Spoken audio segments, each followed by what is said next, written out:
எங்கிருந்து நீ வந்தாயோ கோடீஸ்வரா, எங்கள் நெஞ்சினில் நிறைந்து நின்றாயே கோடீஸ்வரா. நிதம் எங்கள் நினைவுகள் உந்தன் அருளலையில் சங்கமம் கோடீஸ்வரா. இது எங்கள் ஆன்ம கீதம் அன்பே கோடீஸ்வரா.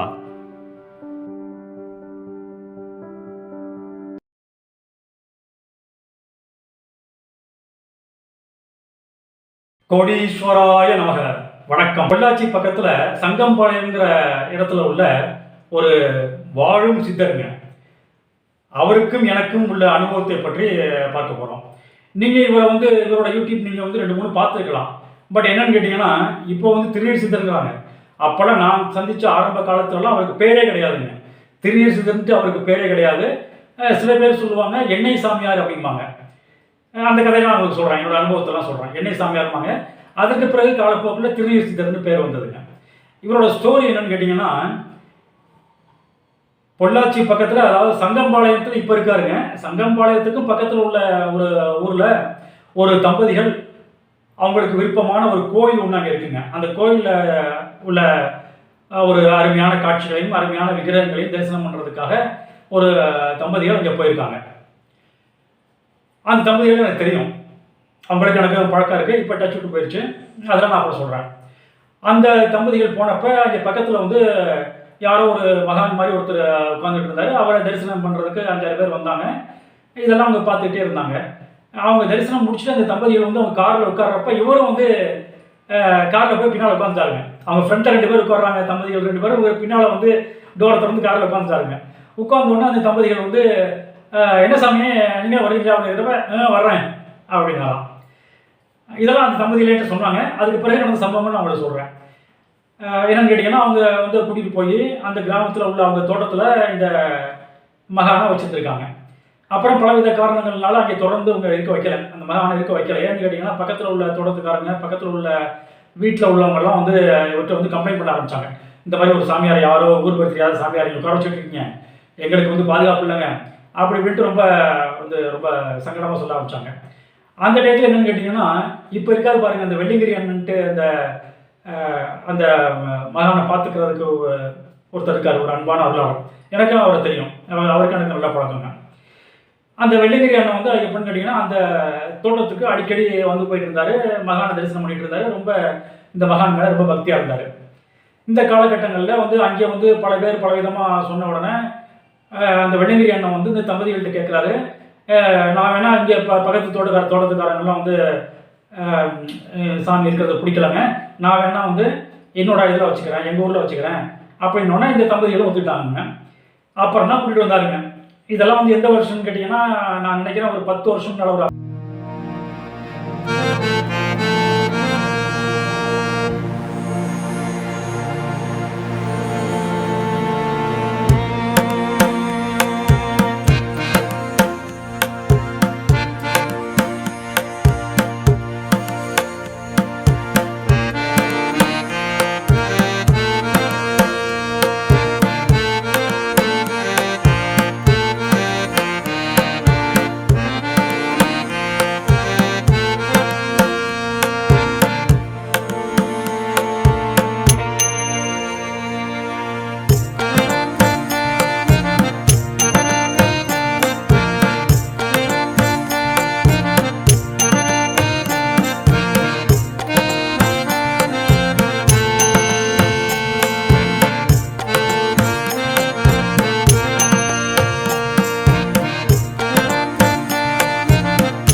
வருஷமாக இருக்கலாம். அந்த டயத்தில் தான் நான் போனேன். ஆரம்ப காலகட்டங்களில் நான் போனேன்.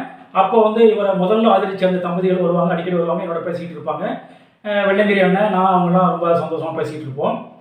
இப்போ தான் அவருக்கு திருநீர் சித்தர், திருநீர் சாமியார்ன்ட்டு நீங்கள்லாம் சொல்கிறீங்க. அப்போல்லாம் அவருக்கு பேரே கிடையாது. சில பேர் சொல்லுவாங்க எண்ணெய் சாமியார் அப்படிம்பாங்க. நான் உங்களுக்கு அந்த கதையெல்லாம் சொல்கிறேன், என்னோட அனுபவத்தெல்லாம் சொல்கிறேன். எண்ணெய் சாமியார்பாங்க, காலப்போக்கில் திருநீர் சாமியார்னு பேர் வந்துச்சு. இதுதான் ஆரம்ப கால ஹிஸ்ட்ரி.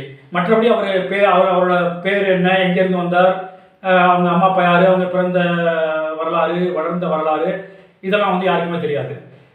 நான் யூகம் பண்ணுறேன், அவரோட பேச்சு கொஞ்சம் தெலுங்கு வாடை அடிக்கும்.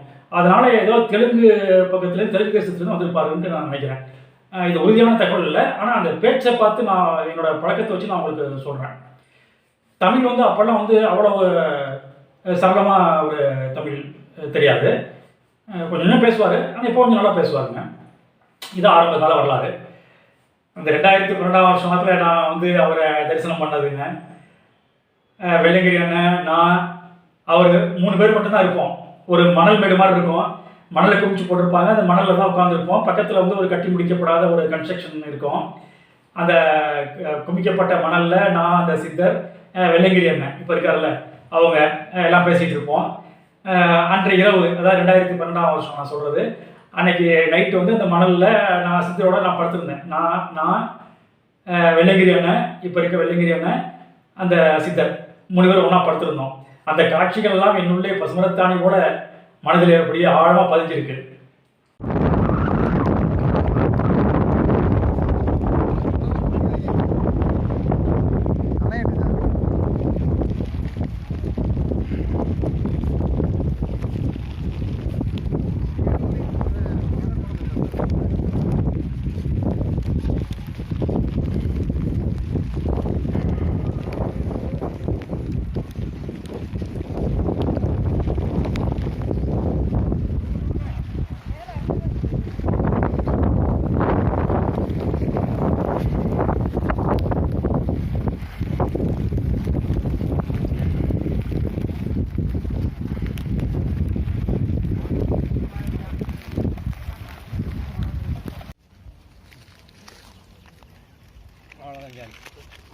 போலாமா? கிளம்பலாம். வாங்க, வந்துடுங்க. நீங்கள் எந்திரிங்க. உள்ள பண்ணாது நல்ல பையன்.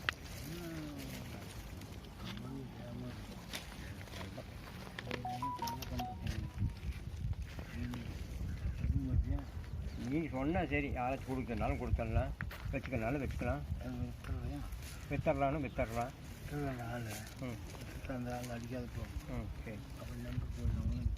அப்புறம் மறுநாள் காலம்புற வெள்ளைங்கிரி அண்ணன் எனக்கு ஊதுபத்தியெல்லாம் கொடுத்து நீங்கள் சாமிக்கு காமிங்க அப்படின்னாரு. நான் ஊதுபத்தியெல்லாம் ஏற்றி சித்தருக்கு ரொம்ப பயபக்தியோடு காமிச்சு வணங்கினேன். அடுத்த வினாடி அதாவது ஊதுபத்தி காட்டி முடிச்சு உட்கார்ந்து உடனே டக்குன்னு அந்த சித்தர் சொல்கிறாரு, ஐ லவ் யூ அப்படின்னாரு. இது கூட நான் ஒரு தொடரில் சொல்லியிருக்கேன் உங்களுக்கு, ஃபஸ்ட்டு தொடரில் நான் உங்களுக்கு சொல்லியிருக்கேன். இருந்தாலும் மற்ற அனுபவங்களை விளக்கணும், என்னுடைய அனுபவத்தை விளக்கணும், என்னுடைய நண்பர்களுடைய அனுபவத்தை விளக்கணுங்கிறதுக்காக தான் இந்த தொடரை நான் வந்து சொல்லியிருக்கேன். அடுத்த தொடரும் உங்களுக்கு நான் இதை பற்றி நான் உங்களுக்கு சொல்ல வர்றேன். ஆச்சா, அந்த மாதிரி அடுத்தடுத்த முறை நான் 1-2 முறையை சந்தித்தேன். அதாவது முத நாள் போய் தரிசனம் பண்ணிட்டு வந்துட்டேன். அப்புறம் அடுத்த வாரம் போனப்போ அந்த சித்தருக்கு வந்து டீ கொடுத்தேன். டீ கொடுத்தப்போ ஒரு அன்பாக வந்து குடித்தாரு. அப்புறம் இட்லியெல்லாம் ஊட்டி விட்டேன். அன்பு ரொம்ப அன்பாக சாப்பிட்டாரு. அன்றைக்கி நைட்டு தான் நான் சொன்னால இப்போ படுத்திருந்தோம். 3 பேரும், நான், வெள்ளைங்கிரி அண்ணன், அவர் 3 பேரும் ஒன்றா படுத்திருந்தோம். இதுக்கப்புறம் அதுக்கு அடுத்த வாரம் போனோம். அதாவது 3வது முறை தரிசனம். 3வது முறை தரிசனத்தில் வெள்ளைங்கிரி அண்ணன் இருந்தார், அந்த சித்தர் இருந்தார், நான், இன்னொரு பையன். அந்த பையனுக்கு வந்து ஒரு 30 வயது இருக்கும். இவ்வளோ தான் இருக்கோம், 4 பேர் தான் இருக்கோம். அப்போ பேசிகிட்டு இருந்தவர், நாங்கள்லாம் பேசிகிட்டு இருக்கோம், பல விதமான சம்பாஷணைகள். அவர் சித்தர் வந்து ஒன்றும் சரியாக கொஞ்சம் கொஞ்சம் பேசுவார், ரொம்ப ஃப்ளூயண்ட்டாக பேச மாட்டார். அப்போ வந்து திடீர்னு இந்த சித்தர் வந்து அந்த பையன்கிட்ட சொல்கிறாரு, செல்வம் அப்படின்னு காமிச்சு இப்படிங்கிறார். எப்படி செல்வம் அப்படின்னு சொல்லிட்டு இப்படினாரு. நாங்கள் அதை கண்டுக்கல. அந்த தரிசனம் முடிஞ்சுட்டு அந்த எண்ணெய் சித்தர், அதாவது திருநீர் சித்தர், அவர்கிட்ட உத்தரவு வாங்கிட்டு போகிறப்ப அந்த எண்ணெய் சாமி என்ன பண்ணுறாருன்னு கேட்டிங்கன்னா, பக்கத்தில் வந்து எண்ணெய் பாட்டில் இருந்ததுங்க. அந்த எண்ணெய் பாட்டிலேருந்து அப்படி எண்ணெய் அப்படி கையில் அப்படியே உள்ளங்கையில் நிறையா ஊற்றி அப்படியே என் தலையில் அப்படியே தடவினாருங்க. எனக்கு பகிரங்க ஆயிடுச்சு. பக்கத்தில் வெள்ளைங்கிரி என்ன சொன்னார், அவர் அப்பப்போ இது மாதிரி பண்ணுவாருங்க, அதனால் ஒன்றும் இது இல்லைங்க, நல்லது தான் அப்படின்னாருங்க. சரிட்டு நான் அந்த எண்ணெயோட போனேங்க. அப்போ நான் ரூமில் தங்கியிருந்தேன், பொள்ளாச்சியில் ஒரு ரூம் எடுத்து தங்கியிருந்தேன். சென்று அந்த ரூமுக்கு போனேன். எல்லோரும் போகிறப்பெல்லாம் பஸ்ஸில் போகிறப்பெல்லாம் ஒரு மாதிரியாக பார்த்தாங்க. என்னடா அது கிரிக்கெட் இருப்பான் போட்டுருக்குன்னு பார்த்துருப்பாங்க. அவங்க நினச்சிருப்பாங்க, என்னடா ஒரு கிரிக்கெட் தலை பூரா எண்ணெய் தடவிட்டு அப்படி மூஞ்சியெல்லாம் வலியுது, அப்படியே பஸ்ஸில் போயிட்டுருக்கேன் அப்படின்னு நினச்சிருப்பாங்க. நான் அதை கண்டுக்கலை.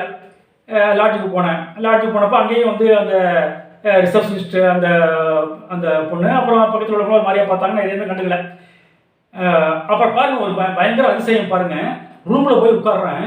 எனக்கு 2 நாளாக பயங்கரமான தலைவலிங்க.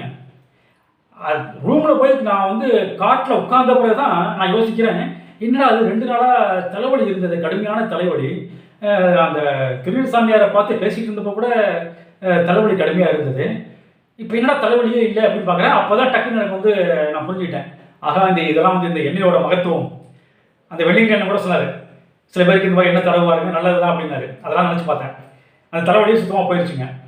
இப்போ நான் ஸ்டார்டிங்கில் ஒரு அனுபவம் ஏற்பட்டதுன்னு சொன்னேன் பார்த்தீங்களா, அதாவது அந்த திருநீர் சித்தர் வந்து அந்த எண்ணெய் சித்தர் அவர் வந்து என்கிட்டையும் அந்த பையன்கிட்டையும் வந்து பேசிக்கிட்டு இருக்கப்ப அந்த பையனை பார்த்து செல்வம் அப்படின்னு சொல்லிட்டு இப்படி பண்ணாருன்னு சொன்ன பார்த்தீங்களா, அதோட அர்த்தம் வந்து எனக்கு வந்து ஒரு 4-5 மாதங்கள் கழித்து தான் எனக்கு தெளிவாக புரிந்தது.